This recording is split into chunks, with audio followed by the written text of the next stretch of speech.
الحمد لله رب العالمين والعاقبة للمتقين والصلاة والسلام على سيدنا محمد وعلى آله وصحبه اجمعین الى یوم الدین۔ ہمارا بیان چل رہا ہے لباس کے بارے میں کہ اسلام لباس کے بارے میں کیا تعلیم دیتا ہے۔ تو اس سلسلے میں یہ بات آئی تھی کہ قومی اور مذہبی شعار جو ہوتا ہے اس میں کچھ فرق ہوتا ہے۔ جو مذہبی شعار ہوتا ہے مسلمان اس کو ادا نہیں کر سکتا، اس میں تو تشبہ آئی جاتا ہے، لیکن قومی شعار میں بھی اگر نیت بری ہو تو اچھا نہیں ہے۔ عام عادات کے اندر عام عادات کھانے پینے وغیرہ کی ہے، اس میں تشبہ ہوتا ہے کہ نہیں ہوتا ہے؟ خلاصہ یہ ہوا کہ عقائد اور عبادات جو ہوتی ہے اس میں تو تشبہ اختیار کرنے سے آدمی کافر ہو جاتا ہے۔ جو آدمی عقائد اور عبادات کے قبل سے ہوتی ہے اس میں اگر مشابہت اختیار کرے تو کافر ہو جاتا ہے، اور اگر قومی یا مذہبی شعار میں تشبہ اختیار کرتا ہے تو یہ حرام ہے، اور حرمت کی شدت ایک میں زیادہ ایک میں کم ہے۔ اور عام عادات میں اگر آدمی انہی جیسے بننے کی نیت سے مشابہت اختیار کرتا ہے تو یہ بھی تشبہ ہے، اور یہ مکروہ تحریمی ہے، یعنی یہ بھی حرام کے قریب اور گناہ ہے۔ اور اگر ان جیسا بننے کی نیت اور ارادہ نہیں ہے لیکن ان کے جیسا لباس پہن لیا تو یہ مکروہ اور ناپسندیدہ ہے۔ نیت کر کے کہ میں ان جیسا بن جاؤں گا، جیسے کوئی آدمی سینما والے کی فلم والوں کی طرح بال کٹوائے اور نیت یہ کرے کہ ان جیسا میں دکھنے لگ جاؤں گا تو یہ حرام ہے، لیکن تحریمی، یہ تشبہ نہیں بلکہ مشابہت کہلاتی ہے۔ تو یہ بات آ رہی تھی کہ تشبہ سے شریعت نے منع کیا ہے، نبی کریم صلی اللہ علیہ وسلم نے خاص طور سے اس سے بچنے کی تاکید دی ہے۔ علامہ تیمیہ رحمۃ اللہ علیہ کی مستقل ایک کتاب ہے اقتضاء الصراط المستقیم و مخالفت اصحاب الجحیم، جس میں غیروں کے ساتھ مشابہت کے سلسلے میں جو باتیں ہیں وہ تفصیل سے بتائی ہے۔ اور اردو میں حضرت حکیم الاسلام قاری محمد طیب صاحب رحمۃ اللہ علیہ کی ایک کتاب دو حصوں میں ہے، التشبہ فی الاسلام۔ حضرت قاری طیب صاحب رحمۃ اللہ علیہ دارالعلوم دیوبند میں 50 سالہ محتمیم بن کر رہے، بڑی خدمات ہیں ان کی۔ انہوں نے تشبہ فی الاسلام کر کے یہ کتاب لکھی ہے، بڑی جاندار کتاب ہے، اہل علم کے لیے بڑی فائدہ مند کتاب ہے، اس میں تفصیل سے اس مسئلے کا جائزہ لیا ہے۔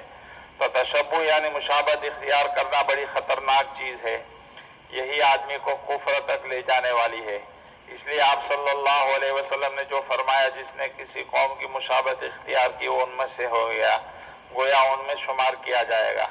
چنانچہ حضرت شیخ رحمۃ اللہ علیہ نے آپ بیتی میں ایک واقعہ لکھا ہے کہ ایک بزرگ صفت نیک آدمی تھے، ایک مرتبہ ہولی کے دن وہ جا رہے تھے، پان کھایا ہوا تھا،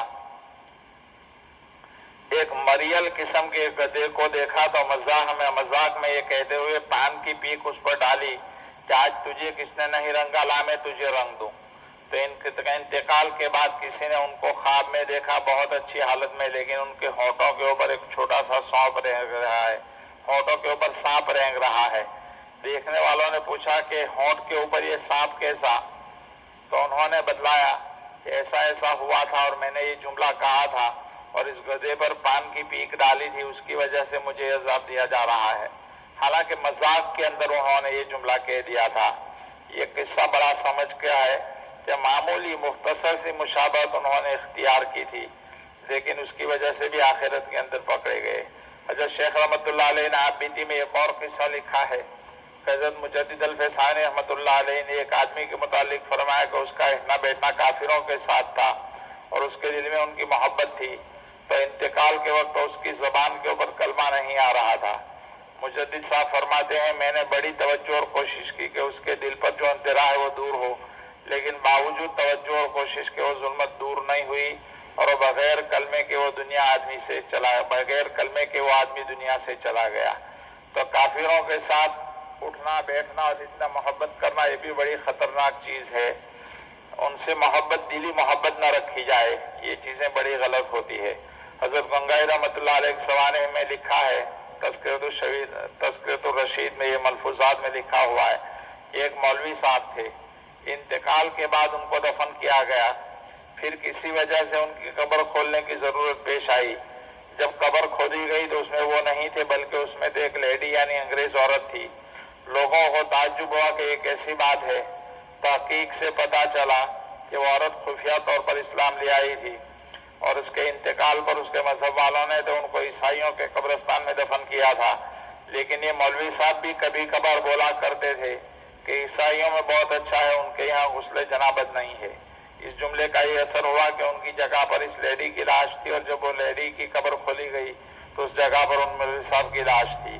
تو یہ تشبہ بڑی خطرناک چیز ہے، اس لیے آدمی کو لباس کے معاملے میں بھی احتیاط کی ضرورت ہے، اور غیروں کے ساتھ کسی بھی معاملے میں تشبہ سے بچنے کی نبی کریم صلی اللہ علیہ وسلم نے بڑی تاکید فرمائی ہے۔ لہذا اگر ارادہ کر کے کوئی آدمی یہ کام کر رہا ہے تو یہ بہت خطرناک ہے، اور اگر ارادہ کے بغیر ہے تب بھی پسندیدہ نہیں ہے، اس سے اپنے آپ کو بچانے کی ضرورت نہیں ہے۔ خلاصہ ہے کہ جہاں تک ہو سکے اسلامی لباس اختیار کرنا چاہیے، مرد ہو عورت ہو، بلا ضرورت کے اور مجبوری کا درجہ جب تک نہ ہو غیروں کا لباس پہننا یہ اچھی چیز نہیں ہے، اس سے خود بھی بچیں اور اپنے اولاد کو بھی بچانے کی کوشش کریں۔ اللہ پاک ہماری حفاظت فرمائے۔ درود شریف۔ سبحان اللہ۔